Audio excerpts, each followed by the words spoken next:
Hi guys, welcome to Weekly Indirect Tax. So today we are going to see a very interesting case, guys. I'm just taking one case law for this video, that is Bangalore Turf Club Limited, a writ petition filed in the Karnataka High Court. So here the writ petition has asked whether sub rule 3 of Rule 31A is it ultra vires the CGST Act, and what is the value on which GST has to be paid by the club on a totalizator service or a betting scenario, how it has to be valued, right? So it has also discussed whether horse racing is gambling or not. So the old rulings have all been discussed. So it's quite an interesting case law. But really, is 31A sub rule 3 ultra vires the act? Now let's see as we go further into this case law. So first, we need to understand what are the activities or income streams of a race club. So basically, there are two income streams for a race club, right? So the first one is the entrance fees, right? So obviously, the race club charges entrance fee for everyone who wants to get entry into the race club. So this is one stream of income for the race club. Now, what is the second stream of income for the race club? That is from the betting activities.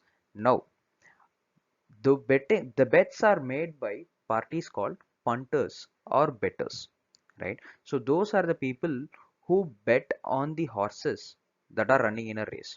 Now, do they place their bets directly with the race club? The answer is no. They place their bets through two methods. Let's see it one by one. They can either place their bet through a totalizator. What is a totalizator? It's an electronic machine. We will learn about the machine as we see in the next slides. So this is a tote board, right? So what does the totalizator do? It will collect the bets from the punters and it will pay a commission to the race club, right? So this commission to the race club is the second stream of income for the race club. So as I said, one method is placing the bet through the totalizator. So the second method is placing a bet through the licensed bookmakers or bookies. So these are people who are licensed by the race club to conduct betting activities, right? So they collect the bets from the punters or bettors, and they also pay commission to the race club. So as you can see, the race club does not directly do the betting activity, but it is done by the totalizator or the licensed bookmakers, who in turn ensures to pay the commission to the race club. So this is the second stream of income for the race club. And these totalizator and bookies will pay back the we can say the jackpot to the punters or bettors, whoever is placing the winning bet, right? So if they have placed their bet on this horse, and if this horse wins, all those punters who had placed their bet on this horse is going to take the jackpot.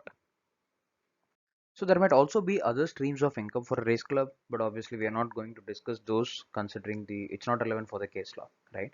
So as I said, the entrance fee, guys, even 1.5 of the entrance fee is going to go as entertainment tax to the state government, and the balance will go to the club's account. Now, as I said, betting will happen to through two methods. One is through the licensed bookies, and two is through the totalizator, right? So now, what is a totalizator? A totalizator is an electronically operated device, right? So which will basically pool all the bet amount collected, right, in the totalizator. So now let's say all the amount that are collected from the punters, the totalizator pools all those amounts, out of which 20% is paid as betting tax to the state government, right? And then 5% is retained as commission to the race club, right? And the balance 75% is completely distributed, guys. Nothing is retained by the totalizator. It will be completely distributed as prize money for those punters who have backed the winning horses, right? So whoever has backed the winning horses, the remaining 75% will be distributed among those punters as a prize money. So the totalizator does not retain any amount um, from the bet, right? However, bookmakers, on the other hand, they operate on their own account, right? They directly enter into contracts with the individual punters who come to them and places bet on the horses on the odds specified by the bookmakers. So the bookmakers, they usually say this horse, if you place 1 rupee, you will get 2 rupee, or the odds specified by each bookmaker. And if you are placing their bets to them, if you are going to win the bet, the entire you're going to get 2 rupees for every 1 rupee placed. However, if you're going to lose the bet, then that 1 rupee is lost. You're not going to get anything, right? So, and that's a profit made by the bookmaker, right? So bookmaker can make a profit or he can make a loss, but unlike that, a totalizer will not make anything more than what we discussed, because the entire amount is redistributed to the winning punter and it does not retain anything. However, the bookmaker also is expected to pay betting tax to the state government and 5% commission to the club. So as we can see, the club is entitled only to that 5% commission, my friends. So from these betting activities, what's happening is ultimately the club gets only 5% commission. It is either comes from the totalizer collections or it comes from the bookmakers, right? Now, having understood how a club operates and what are the income streams for the club, let us get into the facts of the case. And my friends, the reason we had that background is it is quite important to understand how the industry works in order to understand the judgment, right? So the petitioners, that is the Bangalore Turf Club Limited, are carrying on the business of a race club, which includes layout and preparing any land for running of horse races, steeplechases, or any kind of athletic sports, right? So the petitioners by themselves do not bet, but only facilitates punters in their betting activity. It is the punter who places the bet either with a totalizer run by the petitioners or a bookmaker licensed by the petitioner. So in this case, the totalizer is operated or run by the racing club. So pre-GST, my friends, service tax was discharged on the commission portion and betting tax was paid as per the State Betting Tax Act. However, GST has repealed both these acts. And then Rule 31A Sub Rule 3 was inserted in the CGST rules, which made the petitioner to pay GST on the amount of bet, the total amount of bet that gets into the totalizer. So it is this amendment that's coming into question, whether this amendment is beyond the powers of the Act and is it ultra vires. So the petitioner has also asked that a relief has to be given and GST has to be paid only for the commission that is received by the club. So that is the brief facts of the case, my friends. Now let us look at the provisions of the CGST Act which are relevant for the case. So section 252 of the CGST Act defines goods to include actionable claims, my friends. Schedule 3, which mentions those activities or transaction which are neither supply of goods or service under GST. Point number 6 says actionable claims other than lottery, betting and gambling are neither supply of goods nor supply of services. Now, Rule 31A Sub Rule 3, that is the uh, rule which is under question, says that the value of supply of actionable claim in the form of a chance to win in betting, gambling, or horse racing in a race club shall be 100% of the face value of the bet or the amount paid into the totalizer, right? So section 9 of the CGST Act, which is the levy section. So there are four important points you can see that are in bold here. That is, the levy is on supply of goods or services, and that should be on the value determined under section 15 at such rates, and the tax has to be paid by the taxable person, my friends, right? So these are the four components which are contained in the levy section. Also section 2 subsection 17, which defines business to include activities of a race club including by way of a totalizer or a licensed bookmaker or activities of a licensed bookmaker in such club to be included in the definition of business. Now, Circular 27 bar 2018, guys, this is also discussed in the case where the question was asked, what is the tax base to levy GST on horse racing? It was clarified that GST would be leviable on the entire bet value, right? So whatever is the amount that is paid into the totalizer, GST has to be paid on the entire value or the amount paid with the licensed bookmaker. So an example was given that if the bet value is 100, the GST is going to be 28. Now, there are also certain relevant case laws that was referred in the ruling that is quite important to discuss. One is Govinda Saran versus Commissioner of Sales Tax, a Supreme Court case, where it said what are the components, right, which enter into the concept of tax are well known. The first component is a taxable event. The second component is the person on whom the levy is made and who is obliged to pay the tax, and the third is the rate at which the tax is imposed, and the fourth is the measure or value to which the rate will be applied for computing the tax liability. If those components are not clearly and definitely ascertainable, it is difficult to say that the levy exists in the point of law. Any uncertainty or vagueness in the legislative scheme in any of these components, then the levy will be fatal to its validity. So this is why we included section 9 in our discussion, where we saw all these four components, right?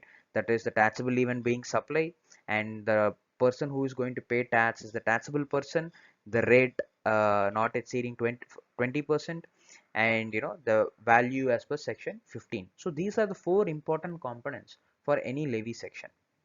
Now the second case that was discussed is State Rajasthan versus Rajasthan Chemists Association. Here the apex court has clearly held that the measure to which the rate of tax is to be applied to a taxable person must have a nexus to the taxable event and not divorce it. Now, so here the taxable value, the measure to which the rate of tax is applied, must have a nexus to the taxable event, that is a supply, and not divorce of it. So the value has to have a nexus with the taxable event. Another case to understand is Dr. K.R. Lakshmanan versus State of T and another. So here this case was more in the light of the Gaming Act and the Police Act of Madras. But however, the context is important. So where the court referred to Chamarbagwala case, where it authoritatively held that the competition which substantially depend on skill is not gambling. Also, gaming is the act or practice of gambling on a game of chance, right? It is taking on chance where chance is the controlling factor, right? However, gaming in the two acts would therefore mean wagering or betting on games of chance. It would not include games of skill like horse racing, right? So game of chance, it is where you roll the dice. All those things are game of chance. But a horse racing is little more professional, where you need to train the horse, you need to understand the pedigree of the horse, the jockey who's running the horse, and it needs a little bit of understanding those expertise, and it is more of a skill based game and not a game of chance. And a betting on those such games is not a punishable offense, was what held in those cases. So friends, now having seen how a race club works, what is a totalizator, what is a licensed bookmaker, is horse racing a game of chance or a game of skill? Now we proceed to see how is totalizator looked at by the courts. Totalizator has been interpreted by the English courts and the Apex Court to mean a fixed commission which is earned irrespective of the outcome of the race and cannot be seen to be indulging in a betting activity, my friends. So as we saw, it was only that fixed commission that was retained by the totalizator and paid to the race club, right? So this is not a betting activity as what has been held by the English court and the Supreme Court. So totalizator does not indulge in betting. In fact, in my opinion, the ruling says betting is neither in the course of business nor in the furtherance of business of a race club for the purpose of the act. As stated here and above, petitioners hold the amount received in the totalizator for a brief period in its fiduciary capacity, right, in trust, for which the consideration that the petitioner receives is commission. So when the punters place the amount of bets to the totalizator, and till the race gets over, the totalizator holds those amount in a fiduciary capacity, right? And once the race is over and the winning horse is announced, it redistributes the amount to the winning punters, right? So on this brief time, it only holds the amount in a fiduciary capacity, and for this purpose it charges a commission to the commission to the punters, which is a fixed amount, right? So Rule 31A sub rule 3 completely wipes out the distinction between a bookmaker and a totalizator, my friends, right? So it has made both these parties liable to pay tax on 100% of the bet value, right? It is the bookmakers who indulge in betting and receiving consideration depending on the outcome of the race, right? So their consideration itself depends on the outcome of the race, right? So as I said, bookmaker might make a profit or he might make a loss depending on whether the bet wins or the bet loses, right? But that is not the case for totalizator, who redistributes everything to the winning punter, right? So in contrast, the race club provides totalizator service and receives commission for providing such service, and therefore there is no supply of bets by the petitioner as defined under the Act, right? So the commission is the only consideration received by the race club on the transaction, and the commission so received by the petitioner is not in respect of or in response to or inducement of supply of a betting transaction. So these are the words used in the consideration definition, my friends. So this consideration uh, that is received by way of commission is not in respect of a betting transaction, but more of a commission for holding the amount for the brief period in a fiduciary capacity, right? So therefore petitioners do not supply bets to the punters, and their supply is only to the extent of the totalizator component, my friends, right? So the nexus between the measure of tax, that is the value of tax, and the taxable event, right, that is the totalizator service, even under Rule 31A sub Rule 3 can at best be a supply of totalizator service, my friends. Rule 31A sub Rule 3 in the form that it is perforates the nexus between the measure of tax and the taxable event. How? 31A sub Rule 3 says the value should be the entire amount of bet, whereas the service that is provided is holding the amount for a fiduciary in a fiduciary capacity for a brief period. So I am only entitled to a commission out of it, and I do not get any amount from the betting proceeds, right? So this way, the measure of tax and the taxable event, the nexus is not established. It perforates the nexus and goes beyond to say that the entire amount of bet should be considered as the taxable value. So making the entire bet amount that is received by the totalizator liable for payment of GST would take away the principle that a tax can be only on the basis of consideration even under GST. So this is also nothing different from that of a stockbroker or a travel agent, whom are liable to pay GST only on the income, that is the commission that they earn, and not on all the monies that pass through them, right? So therefore Rule 31A sub Rule 3, insofar as it declares that the value of actionable claim in the form of chance to win a horse race of a race club to be 100% of the face value of the bet, is beyond the scope of the Act.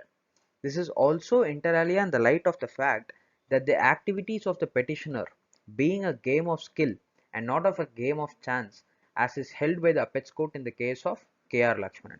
So this we just saw in the previous slides, that horse racing is a game of skill, is a game of mere skill and not a game of chance, and gambling does not include gambling on games of skill. So the totalizator is brought under the taxable event without it being so defined under the Act, nor power being conferred in terms of the charging section, which renders the rule made beyond the provisions of the Act. So the totalizator as a taxable event is not defined anywhere in the CGST Act, my friends. So without defining what is a totalizator and what service is done by the totalizator, giving a valuation rule on how it has to be valued is beyond the provisions of the Act. And also, as we discussed, the nexus between the totalizator service and the valuation provided has also been perforated. So Rule 31A sub Rule 3 was held to be ultra vires the CGST Act insofar as it concerns the petitioners, that is Bangalore Turf Club Limited or any similar race clubs who are providing this totalizator service, because they per se are not providing any supply of any betting activities, right? Sequentially, it was also clarified that Circular 27 bar 2018 is also quashed insofar as it concerns the petitioners. So yes, friends, this was the case of Bangalore Turf Club Limited. So hope this case law was informative and useful. And probably there are not much of race clubs in India, horse racing clubs. I think there are around 4 to 5, and there has always been earlier a lot of confusions or litigations around horse racing in India. Most of it is sorted now, but this sub rule has ignited certain valuation issues from the GST point of view. And I think this case law had it discussed very important concepts, especially the nexus between the value and the taxable event. These are basically important concepts under GST, which will hold good in any other similar situation as well. So I think if you feel this was informative and useful, please like, share, subscribe, and also share your feedbacks in the comment section. Uh, so until then, stay safe, stay home, and stay connected with Weekly Indirect Ads. Thank you.